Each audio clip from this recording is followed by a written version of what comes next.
Hello everyone, Namaste, and my name is Shiri and welcome to my channel Cooking with Shiri. And don't forget to subscribe my channel and like my video and share my video. Also don't forget to hit the bell icon. Namaste, स्वागत छ यहाँलाई Cooking with Shiri च्यानलमा र मेरो channel subscribe गर्न नबिर्सिनु होला, साथै भिडियो लाइक र शेयर पनि गरिदिनु होला। त्यसको साथै भिडियोमा रहेको बेल आइकन दबाइदिनु होला। र आज म बनाउन जाँदै छु चटपटा स्पाइसी योगर्ट पिकल, योगर्टको अचार र दहीको अचार जसलाई भनिन्छ। र चाहिने सामग्रीहरू धनिया, अदुवा सानो आधा इंच र 2 लसुन काटेको छु, एन्ड योगर्ट 1 कप जति, अनि 2 चिली र सल्ट। अब यसलाई हामीहरू बनाउनको लागि जाँदैछौँ। सर्वप्रथम त मिक्सर लियो र यसमा सबै सामग्रीहरू राख्नेछौँ। धनिया, अदुवा, लसुन, चिली, सल्ट चाहिँ स्वाद अनुसारको म यहाँ आधा टेबल स्पुन राख्दैछु र योगर्ट।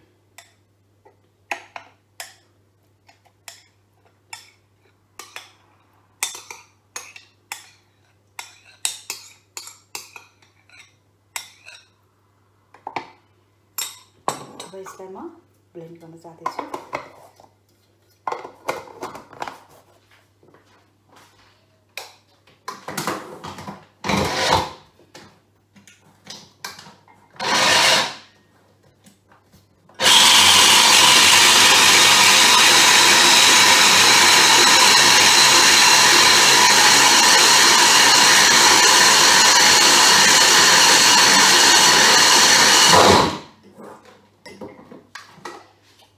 रेडी भइसकेको छ, देख्न सक्नुहुनेछ।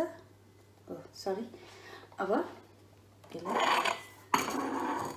सर्भिङ बोलमा राख्नेछु।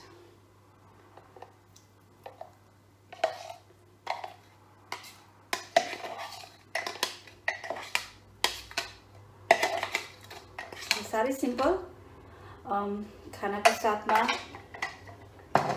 या रोटी या पानीहरू जे पनि तपाईलाई या पराठा जे राम्रो लाग्छ त्यसैमा खान सक्नुहुनेछ। यो यस्तो देखिएको छ, साह्रै राम्रो र मिठो। र हजुरलाई अलि अमिलो खट्टा स्वाद मिठो लाग्छ भने थोरै लेमन पनि राख्न सक्नुहुनेछ। र आशा छ यो अचार चाहिँ चटनी चाहिँ तपाईहरुले बनाउनु हुनेछ र अवश्य पनि तपाईहरुलाई पनि मिठो लाग्नेछ। मेरो भिडियो हेरिदिनु भयो त्यसको लागि धेरै धेरै धन्यवाद। र मेरो भिडियो र च्यानल सब्स्क्राइब गर्नलाई नबिर्सिनु होला, साथै भिडियो शेयर र लाइक गर्न पनि नबिर्सिनु होला, र साथसाथै बेल आइकन पनि दबाइदिनु होला ताकि मेरो जति पनि भिडियो छ तपाईहरुले मिस गर्नु हुने छैन। If you enjoyed watching my video, please don't forget to subscribe my channel and like my video and share my video. Also, press the bell icon so that you will not miss my other videos. Thank you for your time. Thank you. I hope you enjoy. See you next time. Bye bye.